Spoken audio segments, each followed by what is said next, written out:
রাতের নিস্তব্ধতা, চারদিকে গভীর অন্ধকার। একজন মানুষ একা, তার চোখে জল, হৃদয়ে আগুনের মতো ব্যথা। সে আকাশের দিকে তাকিয়ে বলছে, হে আল্লাহ, আর কত? আপনি কি কখনো এমন অবস্থায় পড়েছেন যেখানে সব দরজা বন্ধ, কোনো পথ নেই, কিন্তু তবুও আপনাকে অপেক্ষা করতে হচ্ছে? কেন আল্লাহ কখনো দেরি করেন? কেন ধৈর্যের পরীক্ষা এত কঠিন হয়? আজ আমরা জানব ধৈর্যের আসল রহস্য এবং তার অবিশ্বাস্য ফলাফল। মক্কার উত্তপ্ত মরুভূমি, সূর্য যেন আগুন বর্ষণ করছে। এই কঠিন পরিবেশে একটি পরিবার ইসলাম গ্রহণ করল। ইয়াসির রাদিয়াল্লাহু আনহু, সুমাইয়া রাদিয়াল্লাহু আনহা এবং তাদের ছেলে আম্মার রাদিয়াল্লাহু আনহু। তারা ছিলেন গরিব, কোনো শক্তিশালী গোত্র ছিল না, আর এটাই তাদের সবচেয়ে বড় দুর্বলতা হয়ে দাঁড়াল। কুরাইশরা তাদের ধরে নিয়ে গেল, তপ্ত বালুর উপর শুইয়ে দিল, শরীরে ভারী পাথর চাপিয়ে দিল, শুধু একটি কথা বলার জন্য, মুহাম্মদ সাল্লাল্লাহু আলাইহি ওয়াসাল্লামকে অস্বীকার করো। কিন্তু তারা বললেন, আল্লাহ এক এবং মুহাম্মদ সাল্লাল্লাহু আলাইহি ওয়াসাল্লাম তার রাসূল। এই ছিল তাদের অপরাধ। যন্ত্রণা বাড়তে লাগল, চিৎকার, কান্না, রক্ত, কিন্তু তারা হার মানলেন না। একদিন রাসূলুল্লাহ সাল্লাল্লাহু আলাইহি ওয়াসাল্লাম তাদের পাশ দিয়ে যাচ্ছিলেন। তিনি থেমে গেলেন, তার চোখ ভিজে গেল। তিনি বললেন, হে ইয়াসিরের পরিবার, ধৈর্য ধরো। তারপর সেই ঐতিহাসিক কথা, তোমাদের জন্য প্রতিশ্রুতি হল জান্নাত। ভাবুন, এই কথাটাই ছিল তাদের একমাত্র সান্ত্বনা। না কোনো সাহায্য, না কোনো মুক্তি, শুধু একটি প্রতিশ্রুতি, জান্নাত। অত্যাচার আরো ভয়ঙ্কর হয়ে উঠল। আবু জাহেল নিজে এসে দাঁড়াল। সে সুমাইয়া রাদিয়াল্লাহু আনহাকে অপমান করল, ইসলাম ত্যাগ করতে বলল। কিন্তু এই বৃদ্ধা নারী, তার চোখে ছিল অদ্ভুত দৃঢ়তা। তিনি অস্বীকার করলেন। এক মুহূর্ত, একটি সিদ্ধান্ত। আবু জাহেল রাগে ফেটে পড়ল এবং একটি বর্শা দিয়ে আঘাত করল। সুমাইয়া রাদিয়াল্লাহু আনহা শহীদ হয়ে গেলেন। ইসলামের ইতিহাসে তিনি হলেন প্রথম শহীদ।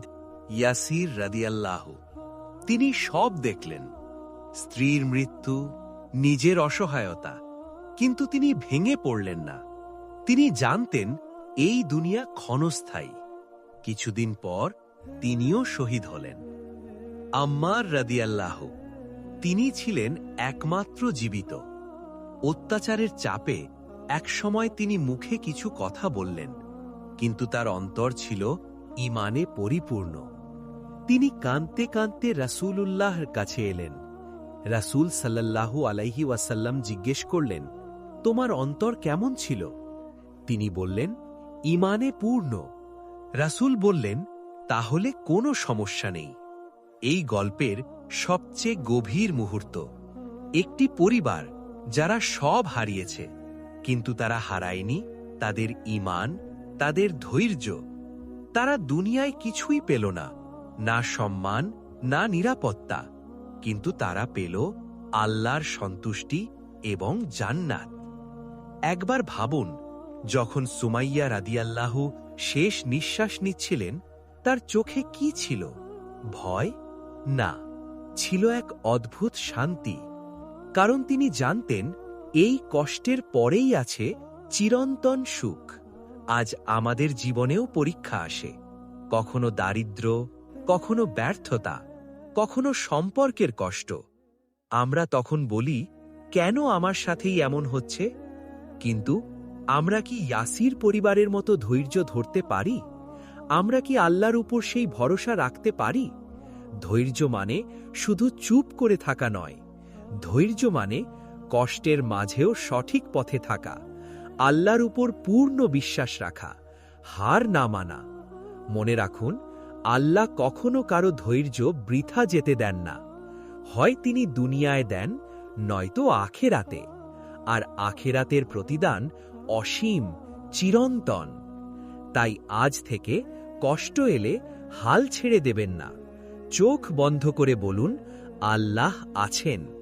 আর মনে রাখুন, ধৈর্যের ফল সবসময়ই মধুর, আর কখনো কখনো তা জান্নাত। আপনার ভিডিওর এই শেষ পর্যন্ত এসে থাকেন তাহলে আপনাদের অসংখ্য ধন্যবাদ। আপনারা যদি ভিডিওটা সম্পূর্ণ দেখে থাকেন তাহলে আপনারা এই বিষয়টি উপলব্ধি করতে পেরেছেন যে ধৈর্য কতটা গুরুত্বপূর্ণ, ধৈর্য মানুষের জীবনে কতটা প্রভাব ফেলে। ধৈর্যের ফল আপনি দুনিয়াতে সম্পূর্ণটা না পেরেও আখিরাতে আল্লাহ আপনাকে নিরাশ করবেন না। আর ভিডিওটি থেকে একটু যদি আপনি উপকৃত হয়ে থাকেন তাহলে চ্যানেলটি অবশ্যই সাবস্ক্রাইব করবেন, ভিডিওতে একটা লাইক করবেন, আপনার মূল্যবান কমেন্ট করবেন। ধন্যবাদ।